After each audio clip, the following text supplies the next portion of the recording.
Good afternoon and welcome. This is the Veterans Forum. This program is coming to you from Bedford Television Studio here in Bedford, New Hampshire.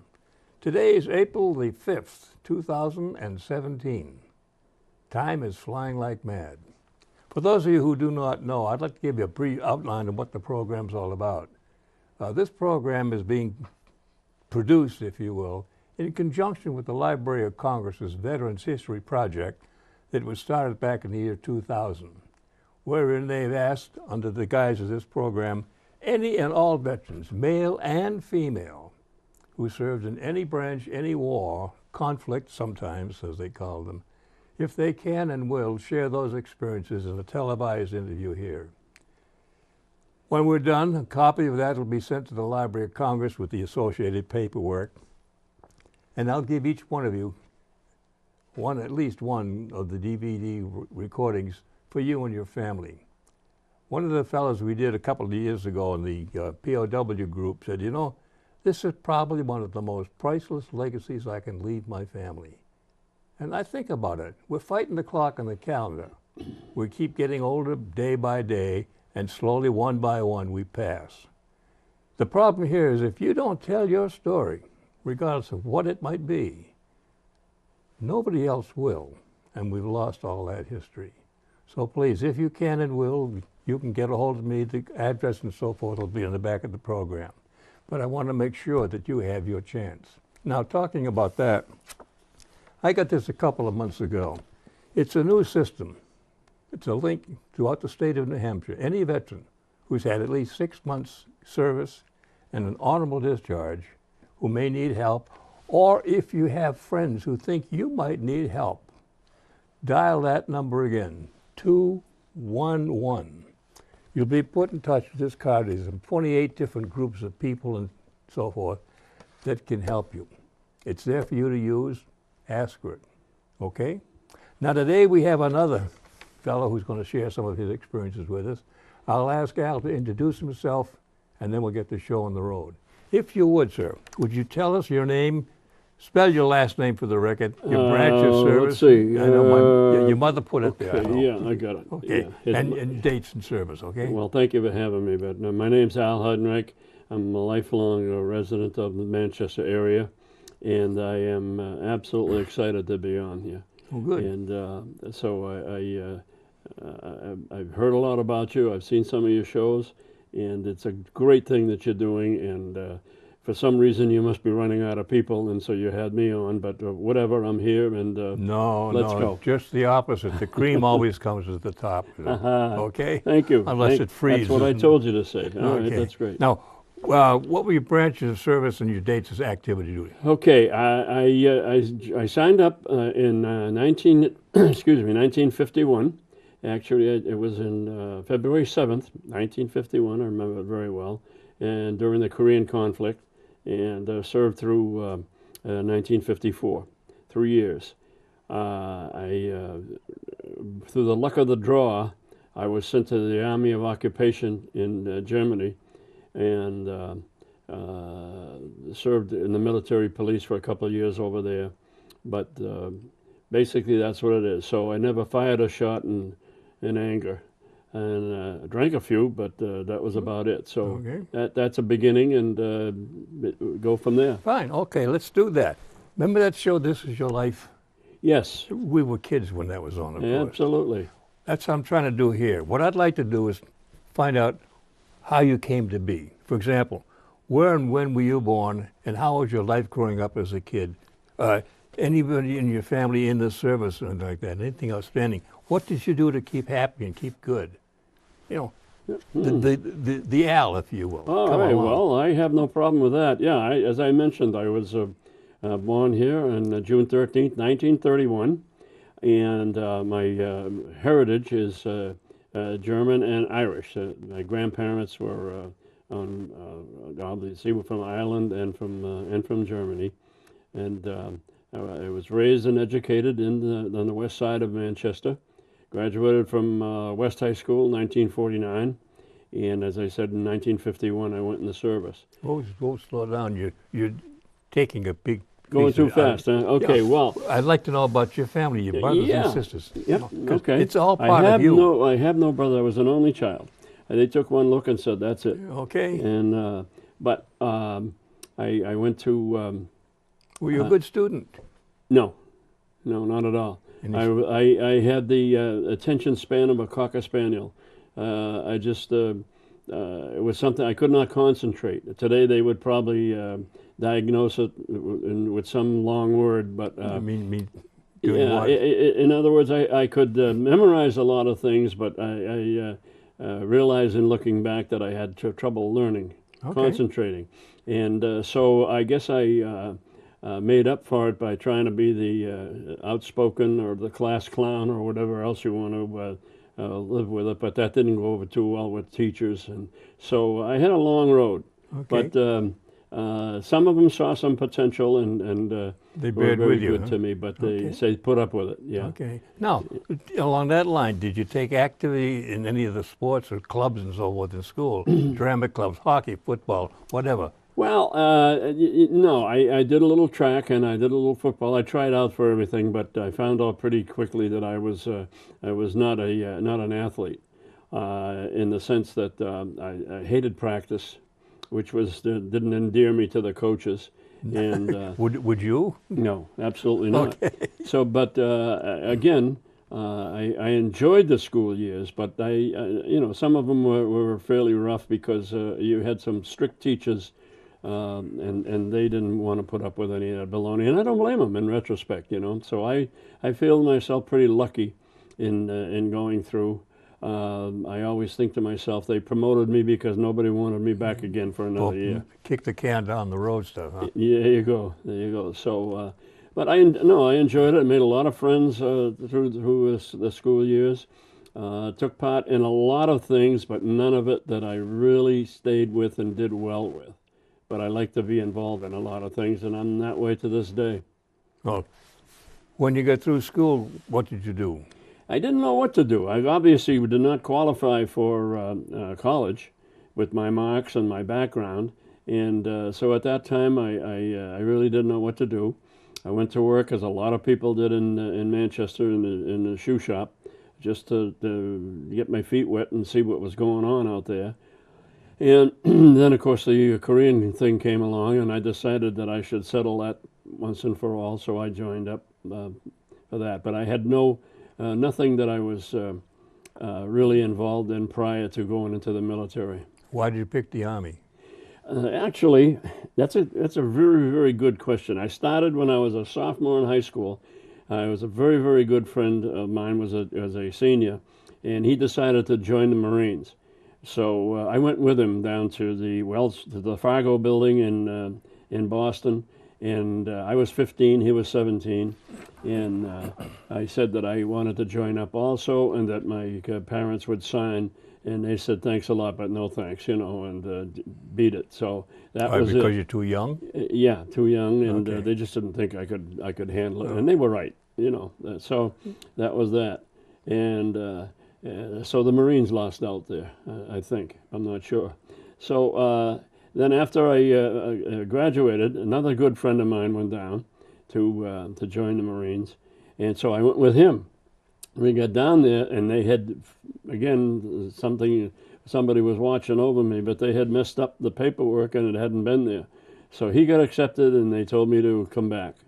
And I said, apparently I'm not going to be a Marine. Yeah. Third time. Yeah. So I went back home and went down to the Army recruiting station, and in 48 hours, I was it. There was no problem. So that's how I ended up in the Army. Okay. Where did you go when you joined up? Where'd they send you for boot camp? All right. They go to Fort Devens. Everybody in those days went through Fort Devens, Massachusetts, and then they were reassigned from there. What happened is just at that particular time, they had activated the Alabama-Mississippi National Guard. And the reason they had done that is they wanted to train as a full division, which is somewhere around 18,000 men, and send it overseas as a full trained division as opposed to piecemealing everybody. So they were not at full strength. When they activated the Alabama Mississippi National Guard, they were about I would say 70% strength. So they started filling them up with us.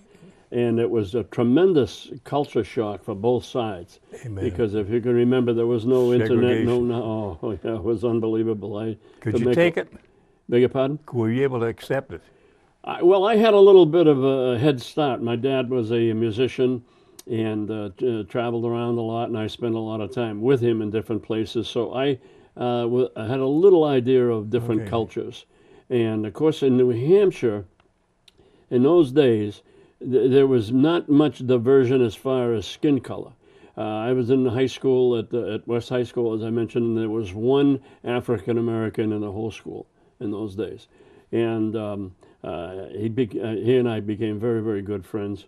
So when we went down to Fort Jackson, South Carolina, to start filling in with what was it called, the 31st Infantry Division, the Dixie Division, and again, it was all Alabama, Mississippi.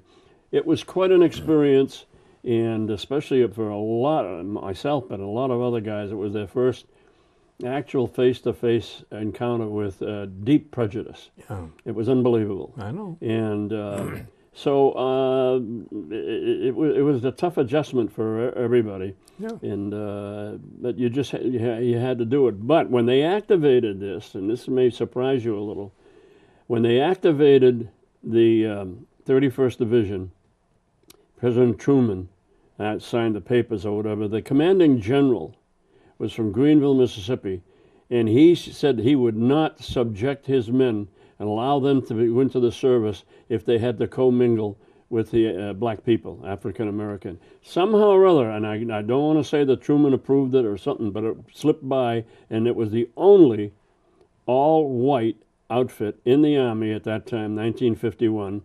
18,500 men, all white. Wow. So I can assure you there was a lot of questions, a lot of things friction going on there too. Oh, it was unbelievable, and it was hard for a lot of us to take, and they were told us just keep our mouth shut and do it. Unfortunately, I have never been able to keep my mouth shut, and I again getting a lot of trouble, but I wasn't afraid to express my opinion. So let me check. Go ahead. It's a standard question, and everybody has the same answer, I guess. What was your feelings, and not knowing about the segregation that much, but when you went from Mr. Civilian to GI, the first couple of days, the first week in boot camp, how did you feel? How did you get acted? You know what? It wasn't bad. It wasn't bad. First of all, you'd hear horror stories about boot camp, about the Marines especially, and different branches of the service. With us, that were being shifted down that way. We went through Fort Devens, got our clothes, everything, got on a train, went to Columbia, South Carolina, and then over to Fort Jackson. They were not ready, if you know what I'm talking about. They had just been activated, so they were learning as they went along by the seat of their pants, much that we did. The problem that they had is that most of the rank on the lower end of the spectrum were, as they said themselves, they joined the National Guard because they were dirt farmers. There was no employment, whatever. They did it for income, and they never thought it would be activated. They had the rank because they had time and grade. You know what I mean by that? Mm-hmm. Is they had to fill all these ranks. They needed corporals, they needed sergeants, whatever. They couldn't promote any of us that came down. First of all, we weren't qualified. We didn't know enough. Yeah, but how did you feel when you were down there as being a fill-in for? We didn't like it. We didn't like it because we were told that once this division was fully trained, we were going to combat together. I had nightmares every night thinking of going into combat with this group. A lot of them were 3rd and 4th and 5th grade educated. Yeah. They were supposed to teach us how to take an M1 and field strip it and put it back together, and they would turn the pages of a book. In 2 days' time, we knew it was more than they did. Unfortunately, not their fault. I'm not blaming them, but there they were. They were thrown into it. Yeah. Oh, it was unbelievable. Yeah. It's I think back now as we're talking, and I'm saying, what happened? We would go out into a field, and they would take us by company and say, all right, you guys are going to go over here and do this, and you're going to learn, again, let's go back to the M1. So they would take us over, and then they would say, hey, Corporal so-and-so, you could do the M1 class. And once we got away from the rest of the group, they would come and say, I don't know how to do it. You know, we would help the instructor to know how to learn how to do it. That's how bad it was. Were any of you guys just, Go ahead. were you, let's say, overlooked as far as getting promotions from within the Yankees versus the Southern boys? And I'm glad you said that, because we were Yankees and Rebels. That's what Yeah. it was. Well, it was And that way. there was no way that we were going to get promoted, because you had to have X amount of time in grade before you were eligible to go to a buck private, to a private first class, and then up to corporal. So that was going to take a long time. So these guys were there, and that was it. And you know, I was going to say take it or leave it, but you take it. You couldn't leave it. You couldn't leave it. No, absolutely. And so again, I was outspoken, and I think one of the stories that is very, very vivid in my mind is we were out. They had what they call a TI&E, Troop Information and Education, and we were supposed to once or twice a month have a class of troop information and education, and For what purpose? to let you know what was going on in the world of current events, what the war in Korea, all scuttlebutt. that stuff, and they would you know, go over that, rules, regulations, whatever subject would be pertinent to the military. And I always remember we were out there in the field, and we were in a semicircle, and the guy was up in the front of the class teaching, and then he got about a certain grade, and he said, any questions, and so on. So I raised my hand, and so he pointed to me, and he was a sergeant or something, and he said, yes. And I said, I read the Army Times about the fully integrated Army now and services and so on. I'm a little perplexed. I said, well, how come we are the only organization that has not been integrated? And so the guy was caught off guard. He didn't know what to say on that, you know. And of course, a lot of the like rebels, for the sake of other words, kind of went boo, you know, and that sort of thing. Then a voice came from the back and said, I can answer that. And so everybody turned around, and it was a lieutenant colonel that was standing watching the class. So he said, where is that soldier that asked that question? Would you stand up again? And so I did. And he said, let me explain to you this. And this is hard to believe in this day and age, but he said, we are made up of intelligent people. We do not want to dilute the situation by bringing in inferior people into this organization. Ooh. So we won't do it. And he went on with the most prejudiced speech I think I ever heard in my life. And then when he got through, he got like a hand from all the rebels. They all applauded. He said, does that answer your question? And I said, no, sir. I said, because if I go into combat and we're taking care of each other, I said, I don't care if the guy next to me is black, white, or green. And you could hear a pin drop. And then he said, well, not having any experience with members of the green race, I can't answer that part. And everybody laughed, and boom, that was the end of it. But from then on, I was a marked person, because it was like drawing a line. You know, I never really talked about that much, but it's coming back to me now, and the hair is crawling on the back of my neck. I can't say the same. Yeah. But that's been, I think, been one of the things that's been prevalent throughout, the recognition, if you will, of the difference, black versus white, intelligent versus assumed intelligence. And all I can think of is the Muskogee Airmen. Yeah. Oh, yes, yes. I think they were the bellwethers of getting people done. And Eleanor Roosevelt saying, I want to fly with him. Yeah. That cut all the crap right out the path. Yeah, absolutely. And again, this was being pushed through at that time. But again, you cannot legislate morality. Somebody once said you cannot force people to love each other. We had to learn to get along. Right. But how are you going to get along? If you're not allowed to be together. Yeah. I actually, you know, I was another example of that. I was working in the front of the company grounds, cutting grass or doing something, and a guy came walking down the street, a black soldier with his duffel bag, and he come walking down the street. Of course, everybody looked around. They had never seen one in this area before, and so I stood there looking. He saw me looking, so he said, "I'm looking for Company D," which happened to be my company, and I said, "Well, this is it." And somebody from the office that was out on the deck or something heard this, and he said, no, that's the mistake. He said, "Well, I have papers here." And no. He said, "There's a mistake. You're not coming here." And then I was watching this, and so this guy was a combat veteran. This black soldier that had been come back from Korea, and they were reassigning him to finish out his term or whatever. And this guy had no idea. He's standing there with a duffel bag and papers that said, I didn't read them, but Company D, 155th Infantry Regiment. And he said, are you ready for this? He says, "I'm telling you, nigga, you're not coming here." So he says, "You head back where you came from and you're going to get reassigned, but you ain't coming here." And I remember that as yesterday. Now, I know it's not politically correct using the N words, but you can't sweep it under the table. Oh. That is actually what happened, and that really lit a fire under me. And I went into the company commander, who was a pretty reasonable guy, and I spoke to him about it, and I said, "Sir, blah, blah, blah," and this happened. He said, calm down. He says, "That we'll take care of it. Thank you for coming in." Boom. About 2 days later, the assistant company commander called me into his office, and he said to me, "I'm from Massachusetts." So he said, I know pretty much where you're coming from. But he had married a girl from Mississippi and moved down there, so he was part of the Mississippi National Guard. He said, "I'm not going to get into a long detail." He said, "I'm going to tell you two things, and I want you to remember this completely."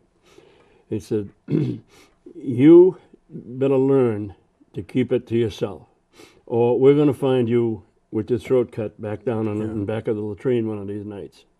That's one thing to remember, okay? The other thing is, these people lost the war, and they haven't got over it. Now, you got to remember, this is 1951. It's only 50 years, 60 years after the Civil War. And it was really strong feelings down there. There were signs all over the place. Again, I should use the word black, that's politically correct, but I'm not, because the sign said, "Niggers and dogs, keep off the grass." They were right in Columbia, South Carolina, right there. And it was very difficult for us to handle that. And again, this guy warned me. I will never forget it. And I think he probably saved my life, because he made me think that, you just can't get away with this. These guys are not going to put up with it. Out of the company I was in, 220 men, they were from a city, Yazoo City, Mississippi. In other words, when they were activated, much like in New Hampshire or Massachusetts or any place, a National Guard company is in one city, another, another. So these guys were all from the same city, Yazoo City, Mississippi, which is on the Yazoo River around Jackson, Mississippi. And so they all knew each other. And so a couple of them came up to me eventually and said, "We understand, blah, blah," but the same thing. And they were almost afraid to be seen talking to me, because their own people would be against them. And again, you have to think, this was only a relatively few years after the Civil War, and they still talked about it. Now, the 31st Division that I'm talking about, the 18,000 men, I'm really wound up, so if I'm overdoing it, tell me to calm down. The patch was 2 Ds in a red circle, okay? DD meant Dixie Division. Nothing wrong with that.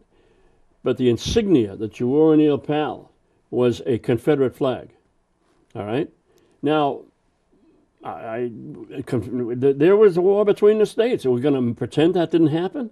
When I see today that they don't want to let the Confederate flag fly over some of those buildings down there, these were our brothers. We fought brother and brother. Amen. And it hurts somebody's feelings to see a flag. I mean, come on. This is crazy, but this is what happened down there. And I tell people I lived history. I saw it. This is not something that's on a TV program or you can read in a book. I saw it. and I was there. Did So- you ever get cohesive, though, as you got in, as far as when you finally, how did you train together and get ready to go overseas? Well, what happened was they finally decided, after almost a year now of training, not boot camp. We were training and training and training, and we were going backwards instead of forwards. I volunteered 4 times, okay, to go overseas, and they wouldn't break up the company. And I found out later on I had a minor accident with my foot, and they had made written on mine on my form limited service. They never told me. Oh. I never knew that my form said limited service. So every time that I volunteered, they needed a replacement, somebody else went and I didn't. I never could figure out how come. I just wanted out so bad. I did not want to go into combat with these guys. They knew nothing. Now the sergeants and the lieutenants, those were all World War II veterans. Those guys were fine. But the ones that were going to lead us, squad leaders and the company leaders and that sort of thing, were, for the most part, completely incompetent through not so much their own fault, but it's just the way they were. They had a minimum education. They were raised in the woods and cotton fields and dirt farmers and so on, and they knew nothing. And in fact, that lieutenant that I was telling you about, the assistant company commander, one morning we were talking, and he said that when the National Guard had their meetings, they did nothing. You know, they sat around, shot the breeze, and there was no training. And so again, I started saying, I'm not going overseas with that company. I don't care. Short of deserting, there was no way I was going into combat with them. Absolutely not. End of that chapter. But Down comes the curtain. yeah, it just couldn't happen. Here's another strange situation. They wanted to form a ranger company to be part of that division. So they asked for volunteers. Well, I was going to say 500 or 600 of us volunteered, you know, for this ranger company, and they needed 200.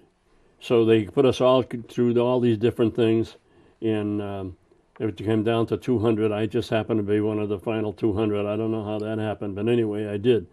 And the guy in charge was a young second lieutenant, no combat experience. He was a complete idiot, and he was going to be the guy in charge. The night that we were all graduating, we went out and had a few beers and we came back. One of the guys was pretty drunk, and he fell asleep on his cot.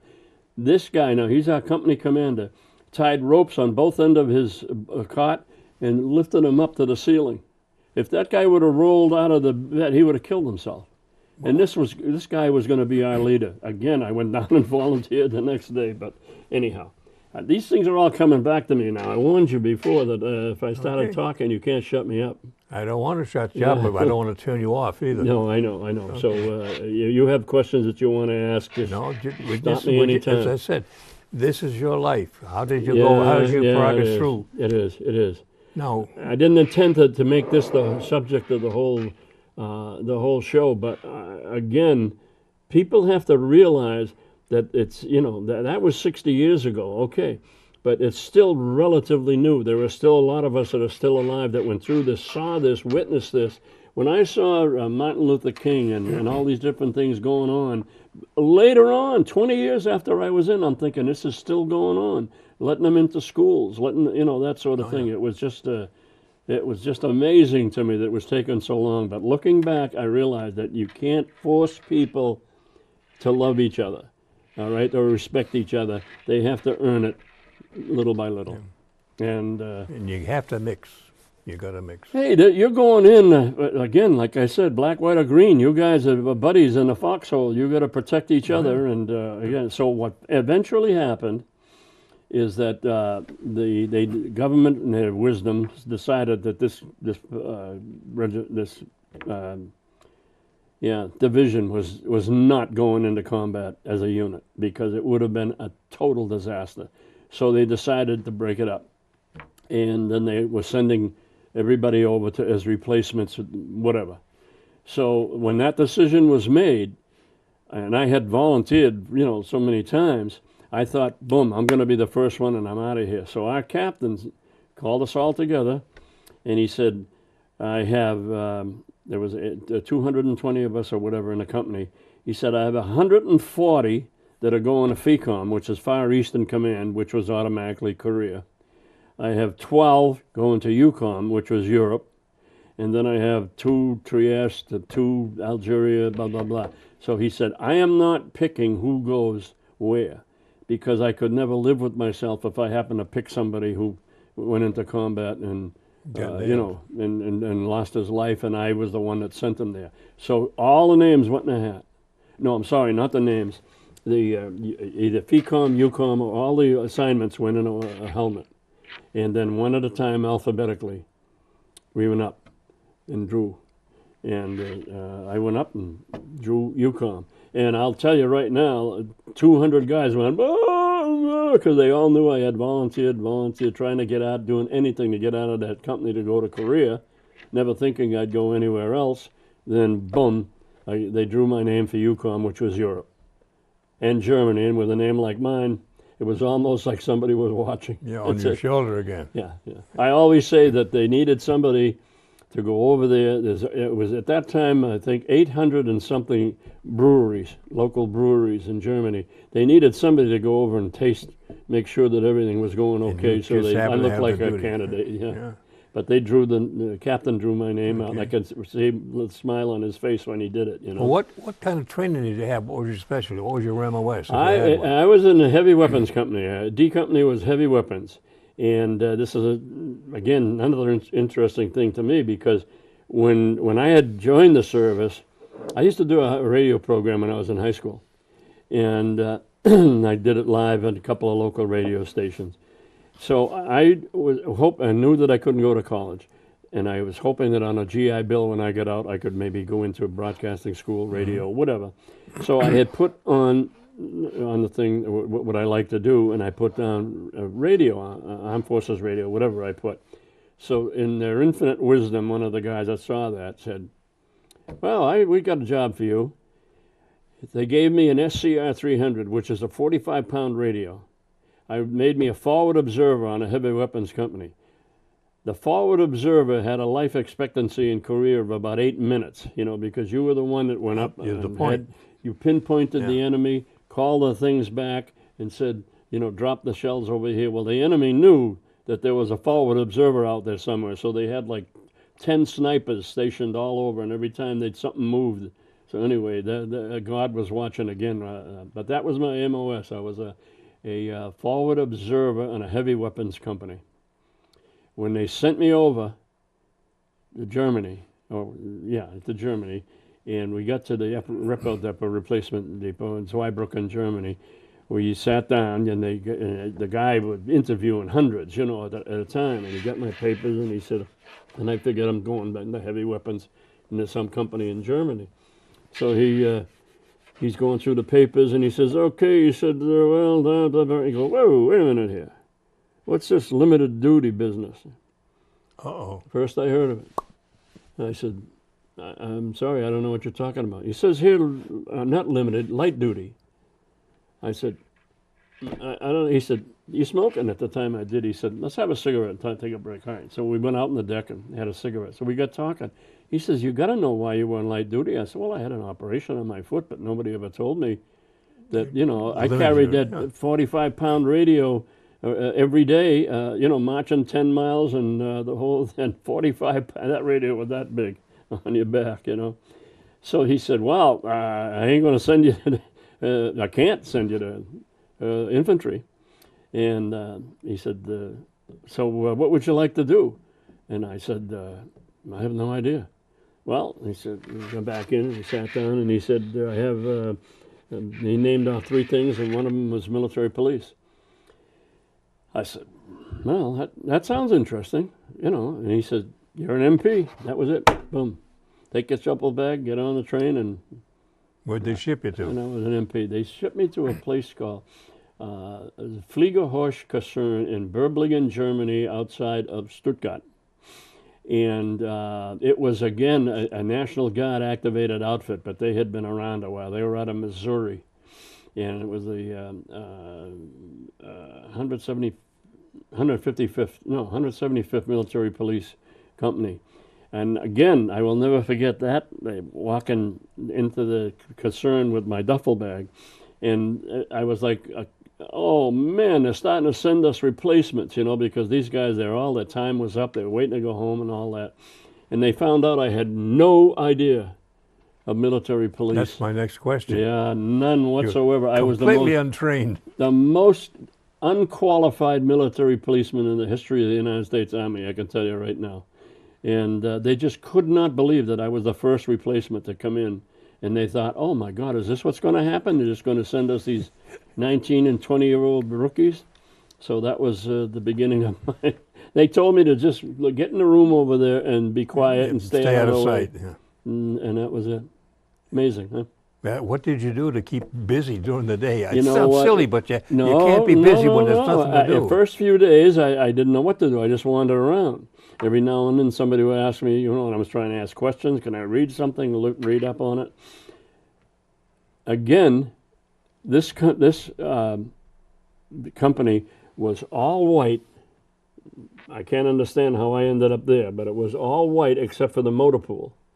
And the motor pool was black, mostly black guys, all right? But the company commander was African American. And a friend of mine, when I had all this time on my hands, and we had this beautiful day room, and they had a German-made stereo, which was unheard of in those days. It was a gorgeous thing. It was called a Blaupunk, and it just, the sound was unbelievable. So I had a friend of mine send me a lot of my records over 45. Remember the 45s? Oh, yeah. Yeah, the little ones. So he sent them over, and I had a lot of stuff through black artists, Billy Eckstine, Sarah Vaughan, Dizzy Gillespie, I go on. So I would sit around playing that music and so on, and the company commander, you could hear it in his office. He finally walked in one day, and he called me into his office, and he said, where'd you get all this stuff? I said, it was sent. And he said, wow, this is great stuff. He said, I would like to borrow it some weekend, having a party at the house and all this and that. So I said, yeah. So he borrowed it, and then when he came back, he said, it went great, thank you very much. He's thanking me, He said, so what are we going to do with you? And I said, I don't know. I said, I'd like to do something, I'd like to learn. And he said, would you like to go to school? And I said, yeah. So there was a very, very prestigious military police school in a place called Oberammergau, Germany, which is a home of the Passion Playhouse, by the way. But anyway, and it had what am I trying to say? High intelligence classes and all this and that, but mainly it was a retrain and expert training for military policemen. There was a waiting list, okay, of I don't know how many to go to that school. He put me into it. He did me a favor, but he didn't, because the rest of the guys in that company were wild because their name was on a list for 6 months, 8 months, and you come walking right by. And there I am. And now I needed the training, God knows, but I didn't realize what had happened. And boy, I made a few enemies. I'm sorry, I had, but anyway. So I ended up at a military police school. Finished about the middle of the class. There was 90 of us, I think, in the class. I finished in the 40s. Now, were there any black fellas in that class? Yeah. Good. Yeah. The whole military was integrated in those days. We were the only ones. And again, this particular group of military police people, they were a National Guard out of Missouri, so the same thing. But anyway. Then they started coming in one at a time. Again, another story. I had a room on the top floor that they had given me when they didn't know what to do with me. It used to be an Air Force barracks. And so it was beautiful. Oh, it was beautiful. The German Luftwaffe, they were... Oh, German. They were the elite. And I had almost like a penthouse room by myself, good-sized room. And I woke up one morning, heard somebody moving around. I woke up one morning, and I looked over, and there's a guy sitting on the edge of the bed taking his stuff out. And I want to tell you, this guy was about 6'4", about 280, and one of the darkest African Americans I had ever seen. And when he reported to the company, I know what that captain said. I know where to put him. Boom, they put him in and he was my roommate. He was a corporal, and we hit it off just absolutely great. And it was the beginning of a real good friendship. He was from Little Rock, Arkansas, and he had been in Korea, came back, re-signed up to make a career out of the military, and they shipped him to Germany, and he ended up in my room. And he worked as a desk sergeant, and I worked on patrols, and I always volunteered to work his shift and vice versa. Now, did you ever keep in touch with each other? No. Just as Unfortunately, I think one letter when I went back. I was going to re-enlist, and that's a whole other story. I love the military police. You need another program to figure why I didn't re-enlist, but it kind of sudden. Anyway, how are we doing anyhow? we got about 18, 19 minutes to go. Wow, it seems like I've been talking for 2 hours. Well, you're going to say something, or lead Okay, me right. on, or shut me up. How long were you there before you came home, and how'd you get home? Well, not until the end of my service. Which My was time when? ran out. Yeah, I was there almost 2 years in the Army of Occupation. Now, again, in 1952, it was still occupation. We were still occupying Germany. So we were in the process of gradually turning over the country back to the Germans. I think the deadline was 1955. They wanted to have it done by then. So what I would do, well, any of us military policemen, we would work our patrols with a German policeman. So if we were encountering something going on between a civilian and a GI, I'd handle a GI, he'd handle the civilian. But we'd work together. So I worked hand in hand with the German police in Stuttgart, and did night patrols, nightclub patrols, traffic controls, whatever. But that's what we were doing. And it was a very, very strict type of thing, because at the school they taught us this, that the Germans are very militaristic, and they and very disciplined, and they are going to watch you. You are on trial every minute of every day. And when you're working with a German policeman, I tell you right now, they said most of them are, are former policemen, and probably a lot of them had long records, but that was another story. So be careful and always, be sharp, and Yes or no, and that's sir? how you get their respect. Yeah. And with a name like mine, well, they couldn't believe it. The first time I pulled my name in this area, we were the only ones in the telephone book. So when I got over there, pulled my first duty in Stuttgart, it was a day shift, traffic control, and then we stopped for a break, coffee or something, and there was a phone booth there. So I took the phone book and opened it up to my name. It was 4 pages. Wow. I figured I'll call up a relative, Yeah, but not the whole damn town. Yeah. So anyhow, that was. When you came home, how'd you get back? Fly, take a boat? Oh, we took the boat. Yeah, nobody flew in those days. No, nobody flew in those days. General Patch was the name of the boat, and it was a troop ship. 2,000, I think it was 2,000 troops on it. On the lower decks, the upper decks were civilians, wives, husbands. Oh, okay. That sort of Family, thing. Yeah. And going over, I was down on the bottom with the rest of them. Coming home, I was on guard duty, being a military policeman. I was on. We patrolled because keep the guys from trying to sneak upstairs to whatever, and vice versa. Yeah. So we had rough seas coming back, and everybody got sick. But anyway. Where'd you come back to? New York, Boston? New York. Okay. And Fort Dix. Excuse me, Fort Dix. And then eventually back to Camp Edwards in Massachusetts, or Devens, back to Devens, and discharged from there. Okay. Now, you mentioned the GI Bill. Was there a GI Bill available to you? Absolutely. Did you use it? Yes. What'd you do? I went to St. Anselm College, and I wanted to be I would like to have been a teacher and a coach. Again, I had a lot of trouble. By then, I had gotten married when I was ready to use my GI Bill. And it was I couldn't. Well, no other way to put it. I couldn't handle working and full-time student. I went 2 years nights, then I transferred full-time 1 year, but it was too much to try and support a family, work, and study. Okay. So it went by the boards, but I think I would have done pretty good as a teacher and a coach. Amen. Now, what kind of work did you do for the I rest worked of in your the automobile business for almost 40 years. I Doing sold, I was leasing, I did customer relations, and but mostly in sales and leasing. Okay. Yep. And I have 30-something years at one dealership. And you decided to make it a good job then. Huh? Now, did you join anything like the Legion, VFW?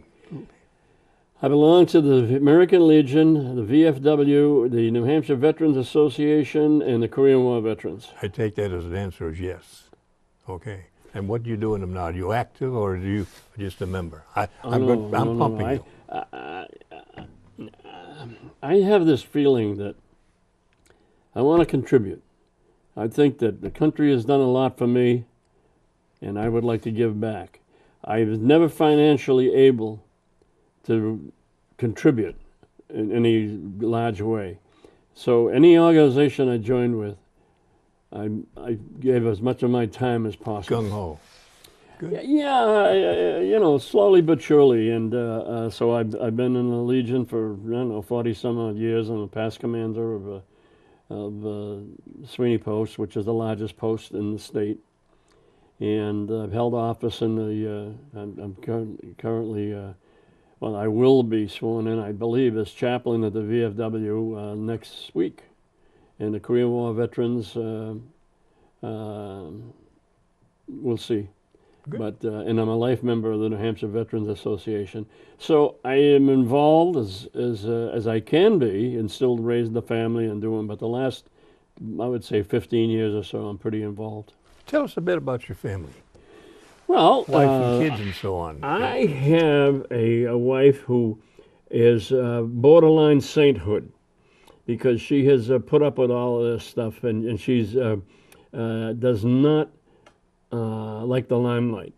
So she's very happy in the background, and she supports me in everything I want to do, and encourages me and chauffeurs me around. I don't drive at night anymore, but and we've been married 60 years, and I can't say enough. I mean, she just says, if that's what you want to do it, and so it's a great relationship. You lucked out. Absolutely, absolutely. And I have four children and 3 grandchildren, and they're all in the area.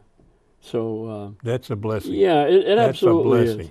Yes, you mentioned you have had Yeah, them all mine over. are, you name it, they're there. Yeah, and that's tough. So yeah, we have some pretty good times together. Okay. I understand from what we said before the program that you had something to do at the parade last little while ago, like the Grand Marshal. Yeah. Tell us about that, how you got Well, that. the name of the group that I belong to is the Ancient Order of Hibernians, which has a long history of Irish Catholic, so on.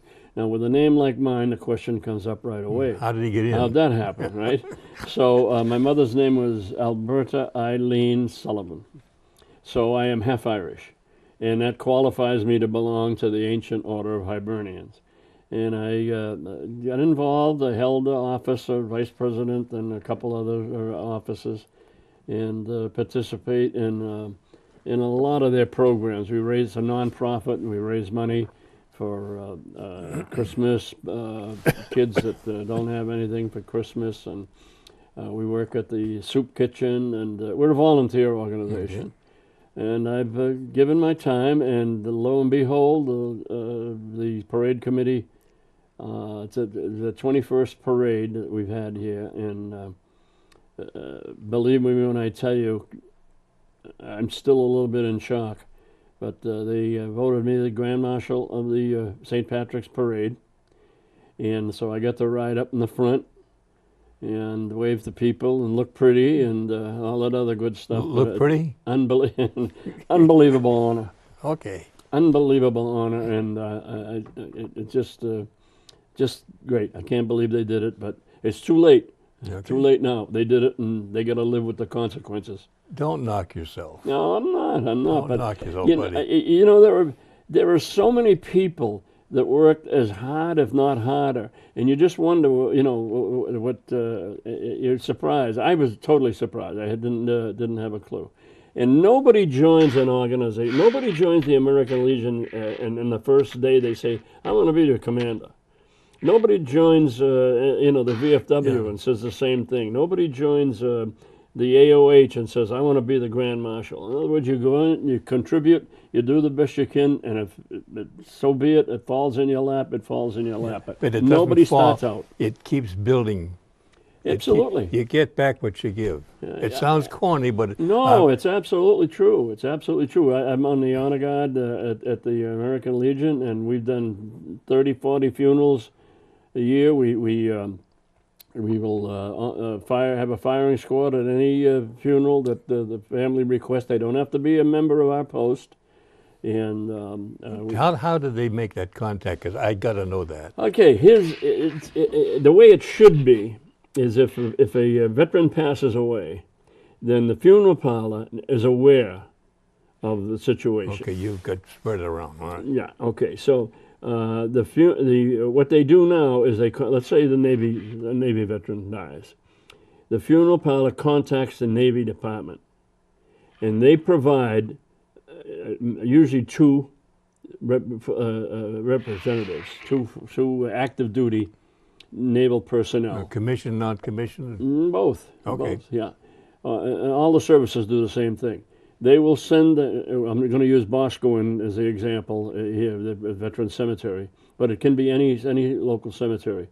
So they send those two people with a flag, okay, and they will do the folding and the presentation and so on, and that's all free. The government provides it. And if it's in a private cemetery, then they provide a plaque with the veteran's name and everything on it. But if it's in Boscawen, because most of them are cremated lately, and there's no room for the plaque. But and then the firing squad or color guard is optional. So we're one of the few posts that has an honor guard firing squad, and we will attend if they request. And fire their weapons and play the bugle, or the Navy, as I was saying, will bring a canned. Usually, it's a canned one. It's not a real bugle. It's got a tape they put in it, and they pretend they're playing. But it doesn't matter. It's nice, and we will do it, and we don't charge anything. If somebody wants to make a donation, we're not crazy. Yes, we'll take it, but the post provides it to any veteran. Good. It's getting close to that time. We have about 3 or 4 minutes. I'd like to ask you a very personal question. The way the world is going in circles and counter-revolutions right now, would you suggest to any of the kids who are in adult, as to what to do from high school on, to look into joining any of the services and learning a trade? And if so, give us a few minutes of that. Absolutely, absolutely. I think that it turns a person into a young man to a grown-up. And you learn discipline. You learn to eat food that you probably wouldn't eat at home. You learn to share and cover each other. Now, I'm talking about somebody that doesn't have necessarily a plan. Much like I did, but if somebody's graduate, I believe in the draft. That's what I'm saying is I think we should have it. But that's what 1 or 2 years compulsory. 2 years, yeah. And what would somebody's coming out of the service? Out of high school, doesn't really know what they want to do. Join the service, learn a trade. Amen. What else can I say? It's a great equalizer too. And, it makes you see how the other guys are. You're in the service. I can remember the guys next to me, twin brothers that I had in the same barracks when I was in the service. And their father owned this huge company in New York, but they were there, no better, no worse than me, And there was all of that stuff. You find out later on, this one, that. It's great. And you meet all religions and colors and backgrounds and Yeah. that sort of thing, and it's an eye opener. And you don't realize it, but you're learning every day. Yeah. And again, a lot of people would disagree with that, but I think that 2 years of service is not too much to give to the country that offers what this country offers. Follow up to that, and then Yep. I'll pull the plug. All you've seen and done and been a party to, do you feel that your military service has been a positive or negative impact on your life? Positive experience, but there was a lot of negatives. If we had Oh, yeah. another hour, I could go into that. Maybe we'll have one that someday. happened, but it could happen in civilian life. So it's not going to be perfect. You don't join up and have 2 perfect years No. and then get discharged. There are things that are going to happen and I can't go into them without a lot of detail, so I won't. But it's again a part of the learning learning experience. Plus, you learn about yourself, too. Absolutely, you learn what you can do. You never thought you could do it. Amen. You look in the mirror and say, who is that strange dude? Yeah, right.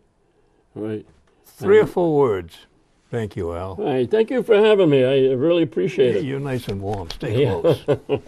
Wow. My wife says I talk too much, and she's absolutely right. But I get wound up, and look out. Hey, half Irish. Yeah, there you go. There you go. Folks, I'm going to have to say thank you right now, but let me remind you of this. 211. Any guy or gal who needs help, or your friends think you need help, dial that number. It'll perhaps be one of the best phone calls you'll make in your lifetime. And if those of you who are seeing the show would like to come on, please don't be bashful. They'll tell you how to get here real quick. Bob Stevens saying thank you, stay healthy, and if you want to, come and see me. Goodbye.